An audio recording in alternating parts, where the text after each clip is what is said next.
Last time revision classes में आप सभी का स्वागत है। कुछ बच्चों ने कहा कि मैम वाक्य पढ़ाइए, तो मैं आज आप लोगों को वाक्य के बारे में पढ़ाऊंगी, वाक्य रचना के बारे में पढ़ाऊंगी कि वाक्य रचना क्या है। वाक्य की परिभाषा इस प्रकार है: ऐसा सार्थक शब्द समूह जो व्यवस्थित हो तथा पूरा आशय प्रकट कर सके वाक्य कहलाता है। या इस प्रकार से भी लिख सकते हैं परिभाषा: विचारों को पूर्ण रूप से व्यक्त करने वाले शब्द समूह को वाक्य कहते हैं। वाक्य में निम्नलिखित आवश्यक बिंदु होते हैं, बच्चे ध्यान देंगे। पहला, वाक्य की रचना शब्द को ही पद कहते हैं, पदों के योग से होती है। दूसरा, वाक्य अपने आप में पूर्ण और स्वतंत्र होता है। तीसरा, वाक्य किसी न किसी भाव या विचार को पूर्णतः प्रकट कर पाने में सक्षम होता है।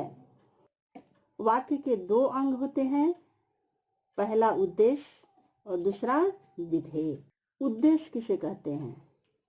वाक्य में जिसके बारे में कुछ कहा जाए या बताया जाए उसे उद्देश्य कहते हैं। एक बार फिर मैं इसे बताऊंगी कि वाक्य में जिसके बारे में कुछ कहा जाए या बताया जाए उसे उद्देश्य कहते हैं। जैसे सुमन अध्यापिका है, सुमन उद्देश्य है क्योंकि कर्ता है, और कर्ता जब भी होगा वह उद्देश्य होता है। अध्यापिका है, ये उसका विधेय हो गया। दूसरा उदाहरण है, शिवांग चित्र बनाता है, शिवांग उद्देश्य हुआ। बच्चे यह ध्यान देंगे कि जो कर्ता होता है वही उसका उद्देश्य होता है। दूसरी विधेय किसे कहते हैं? वाक्य में उद्देश्य के बारे में जो कुछ कहा जाए उसे विधेय कहते हैं। एक बार फिर इसे दोहराएंगे कि वाक्य में उद्देश्य के बारे में जो कुछ कहा जाए उसे विधेय कहते हैं। जैसे सुमन अध्यापिका है, सुमन उद्देश्य है और अध्यापिका है विधेय। बच्चे ध्यान देंगे कि जब भी जो कर्ता होता है वही उद्देश्य होता है, और वो बाद वाले जो सेंटेंस होते हैं वह उसका विधेय होता है। कोयल मधुर गाती है, कोयल उद्देश्य हो गया और मधुर गाती है विधेय। बच्चे ध्यान देंगे, उद्देश्य और विधेय के योग से ही वाक्य संरचना के स्तर पूर्ण होता है तथा किसी भाव अथवा विचार को व्यक्त कर पाता है।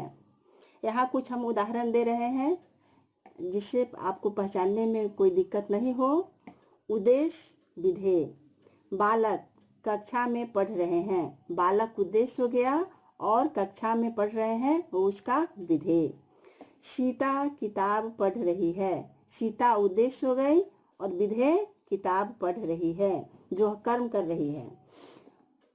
रमा खाना पकाती है, रमा कर्ता हो गई और कर्म उसका है खाना पकाती है। ये ध्यान देंगे बच्चे कि उद्देश्य हो गई रमा और खाना पकाती है उसका विधेय। चांद छिप गया, चांद उद्देश्य हो गया और विधेय छिप गया है। सूरज पूरब में निकलता है, सूरज उद्देश्य हो गया और विधेय पूरब में निकलता है। ये तो मैंने बताया कि वाक्य के अंग दो हैं, दो प्रकार के हैं, उद्देश्य और विधेय। अब मैं यह बताऊंगी कि वाक्य के कितने भेद हैं। वाक्य के दो भेद भी होते हैं। वाक्य के दो भेद हैं, पहला रचना के आधार पर और दूसरा अर्थ के आधार पर। रचना के आधार पर वाक्य के तीन भेद होते हैं, पहला सरल वाक्य, दूसरा संयुक्त वाक्य और तीसरा मिश्र वाक्य। बच्चे आज की कक्षा यहीं समाप्त होती है। अगली कक्षा में हम सरल वाक्य, संयुक्त वाक्य और मिश्र वाक्य के बारे में जानेंगे। मुझे उम्मीद है कि आपको समझ में आ गया होगा। अगर समझने में कहीं दिक्कत हो तो नीचे कमेंट करें, और समझ में आ गया होगा तो आप लाइक एवं सब्सक्राइब करना न भूलें। धन्यवाद।